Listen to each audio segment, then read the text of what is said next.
Salut les amis, salut tout le monde et bienvenue une fois de plus sur votre chaîne d'information préférée, Club Info. Aujourd'hui, on se capte pour une nouvelle note d'information du côté du Mali, où nous avons en ce jour une nouvelle très historique pour le peuple et le gouvernement malien. Il s'agit d'un puissant soutien mondial que vient de recevoir en ce jour le gouvernement malien. C'est bel et bien celui du président nord-coréen Kim Jong-un qui vient d'apporter officiellement son soutien au président de la transition malienne, le colonel Assimi Goïta, qui en ce moment traverse des périodes très difficiles. En effet, le président de la République populaire démocratique de Corée du Nord, Kim Jong-un, a adressé un message à son homologue malien Assimi Goïta jeudi 19 septembre 2024. Un document a été transmis au chef d'État malien à cet effet. C'est un signe fort des relations diplomatiques entre Assimi Goïta et le président de la République populaire démocratique de Corée du Nord, Kim Jong-un. Le chargé d'affaires Mahaman Ousmane a reçu en audience jeudi 19 septembre 2024 l'ambassadeur de la Corée du Nord près du Mali, Jong Tong-chol, porteur d'un message de son président Kim Jong-un à son homologue malien. Une lettre à Assimi Goïta. En effet, après la réception de la lettre, Mahaman Ousmane a rassuré son hôte que le document sera transmis dans les meilleurs délais. Au cours de leurs échanges, les deux diplomates ont également abordé des questions de coopération bilatérale entre le Mali et la Corée du Nord. Il faut dire que le contenu de la lettre n'a pas été dévoilé.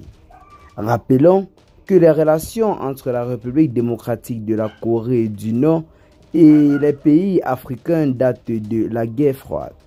Le Mali, quant à lui, partageait les principes anti-impérialistes de la Corée du Nord et bénéficiait du soutien militaire et commercial de ce dernier.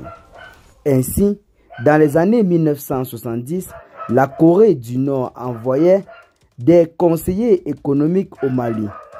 Aujourd'hui, en perte de terrain et pour cause, son frère de la Corée du Sud qui gagne de plus en plus du marché économique, Kim Jong-un, tente à nouveau de reconquérir ses espaces diplomatiques, notamment en se lançant sur un terrain fertile tel que l'Afrique.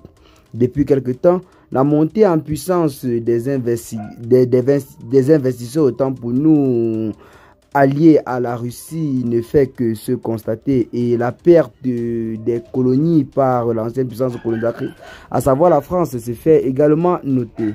L'on note la montée en puissance d'un sentiment anti-néocolonial. Donc plusieurs personnes estiment que la France ainsi que plusieurs autres puissances occidentales n'ont pas réussi pendant plusieurs années à apporter du bonheur au territoire africain, raison pour laquelle il faut se tourner vers d'autres partenaires étrangers afin de trouver le sourire.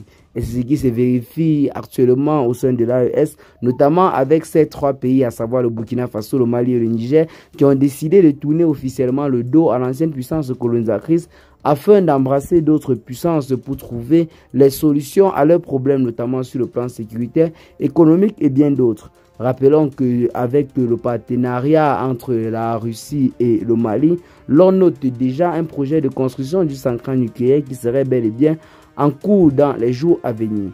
Qu'est-ce que vous en pensez de cette diversification de partenaires du côté de l'AES? Dites-nous en commentaire, partagez massivement la vidéo à vos amis si vous l'avez notamment trouvée intéressante. Abonnez-vous à la chaîne si ce n'est pas encore fait et à très bientôt.